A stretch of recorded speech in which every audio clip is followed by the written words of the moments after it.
निकालें उसकी लाश कब्र से बाहर और लटकाएं उसको फांसी के ऊपर। 5 सियासी वल्दियतें बदली उन्होंने 5। जी आपकी क्या फरमाइश है? इतनी वल्दियतें इन्होंने बदली हैं, इतनी वल्दियतें भी इनको भूल गया है।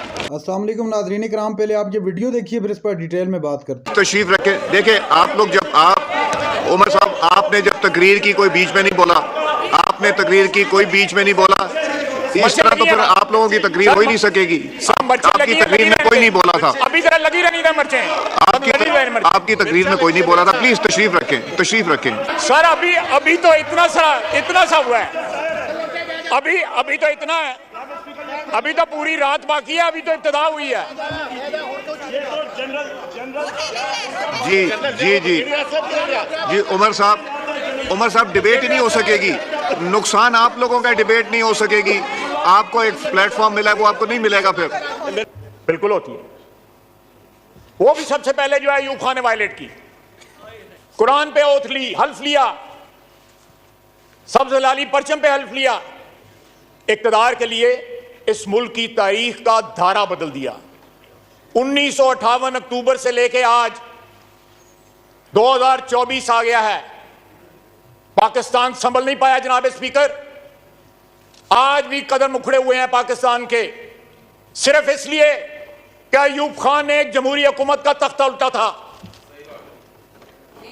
अगर वो हादसा ना होता तो शायद आज हम सीधे राह पे चल रहे होते, ना इनको गिले होते ना हमें गिले होते। जो जड़ है सारे शाखसाने की, जो जड़ लाकानूनियत की, आइन की पामाली की, निकालें उसकी लाश कब्र से बाहर और लटकाएं उसको फांसी के ऊपर। इब्तिदा तो हो, इब्तिदा तो हो।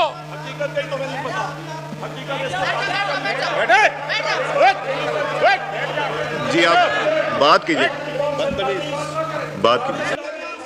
2011 माइक खोलें, आफरीदी साहब का माइक खोलें। जी आफरीदी साहब, थोड़ा सा टप्पन दे जड़ाएगा जी, थोड़ा सा टप्पन दे थोड़ा सा जी फाइज साहब प्लीज। उमर साहब तशरीफ रखें। 2011 में आया हूं, बल्कि 2002 में चला जाता हूं। मुशर्रफ से लेके ज़हीरुल इस्लाम, शुजा पाशा, उसके बाद बाजवा, उसके बाद फैज, इतनी वल्दियतें इन्होंने बदली हैं, इतनी वल्दियतें भी इनको भूल गया ये वल्दियतें। इनकी वल्दियतें, इतनी वल्दियतें बदल गया। वल्दियत का खाना जो है खत्म हो गया है, लेकिन नाम नहीं खत्म हो रहे।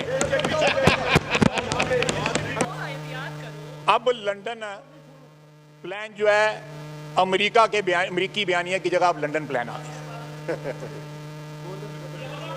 जी आपकी क्या फरमाइश है?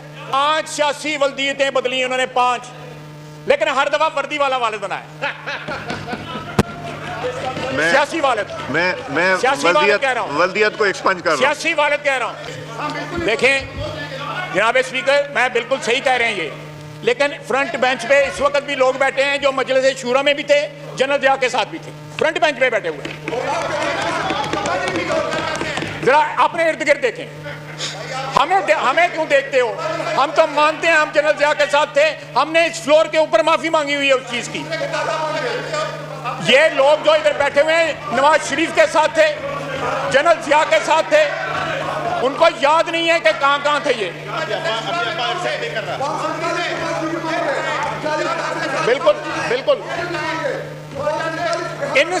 इन सियासी वर्करों को इतना खौफ है कि वकीलों की वर्दी पहन के हाउस में भी आते हैं। जनाब स्पीकर,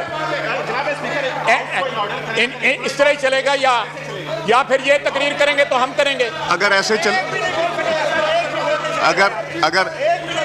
ऐसे चलेगा तो फिर उनकी बारी में भी ऐसे ही चलेगा। यही मैं समझाने की कोशिश कर रहा हूं कि जिस तरह लीडर ऑफ द ऑपोजिशन को सब ने सुना, आप सब की कायदीन के की तनकीद भी की गई, आपने बर्दाश्त किया, सुना, तो इनको भी सुनना चाहिए।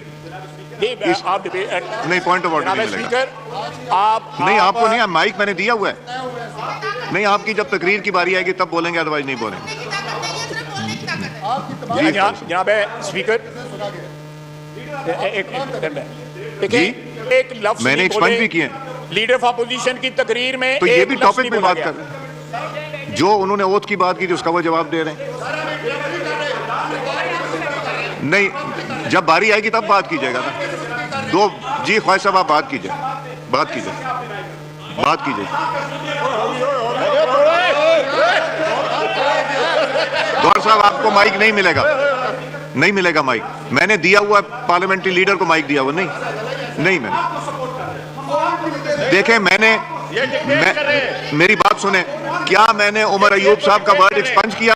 क्या मैंने बाप का नाम यहां से एक्सपंज नहीं किया? तो इसलिए I am doing the right thing. ये बात करेंगे फिर मैं बात।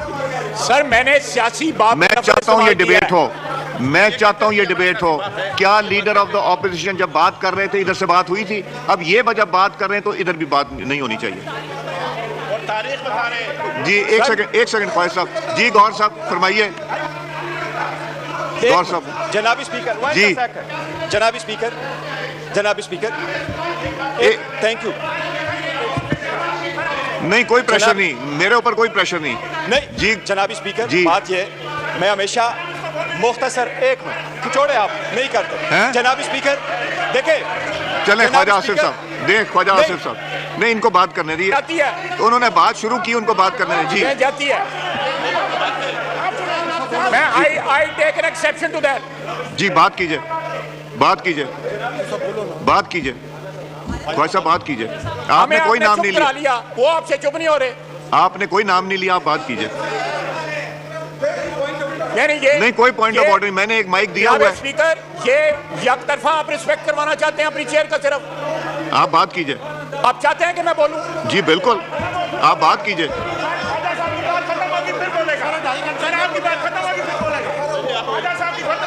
जी ख्वाजा साहब बात कीजिए।